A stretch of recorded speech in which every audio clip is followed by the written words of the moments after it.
তাহলে চলো এবার এক এক করে আমরা এমসিকিউগুলো দেখবো। আশা করি সমস্ত এমসিকিউর অ্যান্সার তোমরা নিজেরাই দিতে পারবে।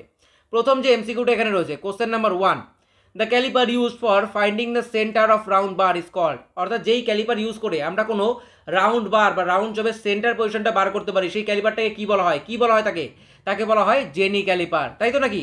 অপশন কি কি রয়েছে? Firm joint caliper, spring joint caliper, jenny calliper, all of the above.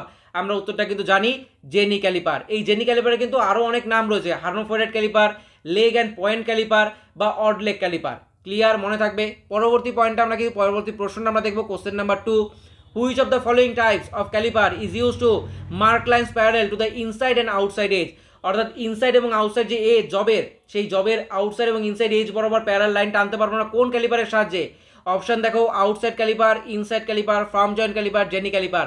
সঠিক অ্যান্সার কি হয়ে যাবে? সঠিক অ্যান্সার কিন্তু হয়ে যাবে option number D, jenny caliper. পরবর্তী প্রশ্নটা আমরা দেখবো, question number 3, calipers which are available with the heel or usually bent leg are known as. অর্থাৎ ক্যালিপার পাওয়া যায়, এক ধরনের ক্যালিপার পাওয়া যায় যেখানে বেন্ট লেগ থাকে অথবা হিল থাকে। তো সেই ক্যালিপারটাকে আমরা কি বলি? সেই ক্যালিপারটাকে আমরা কিন্তু বলি হার্মোফোডাইট ক্যালিপার। দেখো এখানে রয়েছে হার্মোফোডাইট ক্যালিপার, অপশন নাম্বার ডি। এটাকে আমরা বলি জেনি ক্যালিপার, এটাকে আমরা বলি অড লেগ ক্যালিপার। এখানে কিন্তু জেনি ক্যালিপার নেই অপশনে, এখানে কিন্তু ঘাবড়ে যাওয়ার কোনো কারণ নেই। এখানে হার্মোফোডাইট ক্যালিপার রয়েছে, যেটাই জেনি ক্যালিপার সেটাই কিন্তু হার্মোফোডাইট ক্যালিপার, সেটাই লেগ অ্যান্ড পয়েন্ট ক্যালিপার, সেটাই অড লেগ ক্যালিপার। তাহলে অপশন যেটাই থাক না কেন, এই চারটের মধ্যে থেকে অপশন যেটাই থাক না কেন, তোমায় কিন্তু অ্যান্সার সেটা করে আসতে হবে। পরবর্তী দেখো 4 নম্বর প্রশ্নটা এখানে রয়েছে। 4 নম্বর প্রশ্নে কি বলা হয়েছে? Which of the following is an indirect measuring tool. অর্থাৎ নিচের কোনটা একটা ইনডাইরেক্ট মেজারিং টুলের উদাহরণ? Inside calliper, vernier calliper, universal bevel protractor, inside micrometer. সঠিক অ্যান্সার কি হয়ে যাবে? সঠিক অ্যান্সার কিন্তু হয়ে যাবে option number A, inside calliper. Inside calliper বলো বা আউটসাইড ক্যালিপার বলো বা জেনি ক্যালিপার বলো, তিনটেই কিন্তু ইনডাইরেক্ট মেজারিং ইনস্ট্রুমেন্টের উদাহরণ। পরবর্তী প্রশ্ন দেখো 5 নম্বর এখানে রয়েছে, name of the instrument show in the fig. অর্থাৎ এই যে একটা ছবি এখানে রয়েছে, ইনস্ট্রুমেন্ট রয়েছে, এই ইনস্ট্রুমেন্টের নামটা কি? Firm joint caliper, spring joint caliper, standard joint caliper না রিমুভেবল জয়েন্ট ক্যালিপার। সঠিক অ্যান্সার কি হয়ে যাবে? সঠিক অ্যান্সার কিন্তু হয়ে যাবে option number A, firm joint caliper. এটাকে আমরা কি বলছি? Firm joint caliper. পরবর্তী 6 নম্বর প্রশ্ন দেখো, name of the instrument show in the fig. অর্থাৎ এখানে যে ছবিটা রয়েছে এর নাম কি? Firm joint caliper, spring joint caliper, standard joint caliper, removable joint caliper. সঠিক অ্যান্সার কি হয়ে যাবে? সঠিক অ্যান্সার কিন্তু হয়ে যাবে option number B, spring joint caliper. পরবর্তী প্রশ্ন দেখো 7 নম্বর এখানে রয়েছে, the instrument use to mark parallel lines parallel to the datum edge is. অর্থাৎ কোনো একটা জব মনে করে রয়েছে, তার যে ডেটাম এজ, এই ডেটাম এজ অনুযায়ী আমরা যদি কোনো প্যারালেল লাইন টানতে চাই, সেক্ষেত্রে আমরা কোন ইনস্ট্রুমেন্টটা ইউজ করব? দেখো এখানে অপশন রয়েছে jenny caliper, inside caliper, divider caliper, outside caliper. সঠিক অ্যান্সার কি হয়ে যাবে? 7 নম্বর প্রশ্নের সঠিক অ্যান্সার কিন্তু হয়ে যাবে option number A, jenny calliper. Jenny ক্যালিপারের সাহায্যে আমরা কিন্তু এই যে ডেটাম লাইন, ডেটাম যে এজ, সেই এজের ওপর বেন্ট লেগটাকে রেখে বা হিলটাকে রেখে আমরা কিন্তু এইরকমভাবে প্যারালেল লাইন টানতে পারবো। পরবর্তী 8 নম্বর প্রশ্ন দেখো এখানে রয়েছে, which caliper is use to find the centre of round bar. এর আগেও আমরা দেখেছি সেন্টার অফ রাউন্ড বার বা রাউন্ড জব বা রাউন্ড ওয়ার্কপিসের সেন্টার পজিশনটা আমরা কোন ইনস্ট্রুমেন্ট বা কোন টুলটা ইউজ করে বের করতে পারবো? অপশন কি রয়েছে? Jenny caliper, inside caliper, divider caliper, outside caliper. সঠিক অ্যান্সার কি হয়ে যাবে? 8 নম্বর প্রশ্নের সঠিক অ্যান্সার কিন্তু হয়ে যাবে option number A, jenny caliper. পরবর্তী প্রশ্ন দেখো 9 নম্বর এখানে রয়েছে, what is the another name of the leg and point calliper. Leg and point ক্যালিপারের আলাদা আরেকটা নাম কি? অপশন কি রয়েছে? Jenny caliper, inside caliper, divider caliper, outside caliper. সঠিক অ্যান্সার কি হয়ে যাবে? সঠিক অ্যান্সার কিন্তু হয়ে যাবে option number A, jenny calliper. Jenny ক্যালিপারের আরেক নাম লেগ অ্যান্ড পয়েন্ট ক্যালিপার, আরেকটা নাম হার্মোফোডাইট ক্যালিপার, আরেকটা নাম কি? Odd leg caliper. ক্লিয়ার? পরবর্তী দেখো আমরা পরবর্তী প্রশ্ন এখানে 10 নম্বর রয়েছে, one leg is short odd কোন ক্যালিপারের? আউটসাইড ক্যালিপারের, ইনসাইড ক্যালিপারের, জেনি ক্যালিপারের নাকি ডিভাইডার ক্যালিপারের? কোন ক্যালিপারের একটি লেগ অড বা শর্ট? এক্ষেত্রে অ্যান্সার কি হয়ে যাবে? Jenny caliper. Option number C কিন্তু সঠিক অ্যান্সার 10 নম্বর প্রশ্নের। পরবর্তী প্রশ্ন আমরা দেখবো 11 নম্বরে।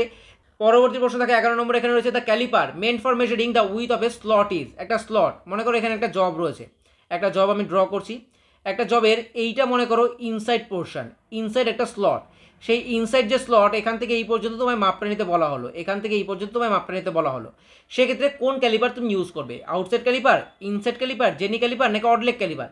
অবশ্যই তুমি ইনসাইড ক্যালিপার ইউজ করবে। ইনসাইড ক্যালিপারের লেগটা এরকম বাঁকা থাকবে, তুমি যদি এখানে ইউজ করো এইভাবে, তুমি কিন্তু ইনসাইড ক্যালিপার ইউজ করে এই যে স্লটটা, ইন্টারনাল যে স্লট, তার মাপ কিন্তু খুব সহজে নিতে পারবে। তাহলে 11 নম্বর প্রশ্নের সঠিক অ্যান্সার কি হয়ে যাবে? অপশন নাম্বার বি কিন্তু হয়ে যাবে সঠিক অ্যান্সার। পরবর্তী প্রশ্ন দেখো 12 নম্বর এখানে রয়েছে, the firm joint callipers and spring joint callipers are differentiate by. অর্থাৎ কী দ্বারা ডিফারেন্সিয়েট করা হয় ফার্ম জয়েন্ট এবং স্প্রিং জয়েন্ট ক্যালিপারকে? Slope at the leg, type of joint, slope at the head, type of the adjustment. তাহলে সঠিক answer কী হয়ে যাবে? টাইপ অফ জয়েন্ট, অর্থাৎ জয়েন্টের যে টাইপ, একটা হচ্ছে ফার্ম জয়েন্ট এবং একটা হচ্ছে স্প্রিং জয়েন্ট। এখানেই ক্লিয়ার হচ্ছে বিষয়টা। অপশন নাম্বার বি কিন্তু সঠিক অ্যান্সার। অর্থাৎ টাইপ অফ জয়েন্ট অনুযায়ী কিন্তু দুটোকে ডিফারেন্সিয়েট করা হয় বা আলাদা করা হয়, একটা ফার্ম জয়েন্ট এবং একটা স্প্রিং জয়েন্ট। পরবর্তী প্রশ্ন দেখো 13 নম্বর এখানে রয়েছে the caliper meant for measuring the diameter of shaft is. এখানে একটা শাফট রয়েছে, তার যে ডায়ামিটার, বাইরের যে আউটার যে ডায়ামিটার, এইটার মাপ নেওয়ার জন্য কোন ধরনের ক্যালিপার তুমি ইউজ করবে। অপশন কি রয়েছে, jenny caliper, outside caliper, inside caliper, odd leg caliper. এক্ষেত্রে আমরা কোন ধরনের ক্যালিপার ইউজ করবো, আমরা কিন্তু এক্ষেত্রে আউটসাইড ক্যালিপার ইউজ করব। তার লেগটা এরকমভাবে ভেতর দিকে বাঁকানো রয়েছে, সেই ক্যালিপার আমরা ইউজ করব এই যে শাফট, তার বাইরের যে ডায়ামিটার, আউটসাইড যে ডায়ামিটার, সেটা মাপার জন্য। সঠিক অ্যান্সার কি হয়ে যাবে, option number B, outside caliper.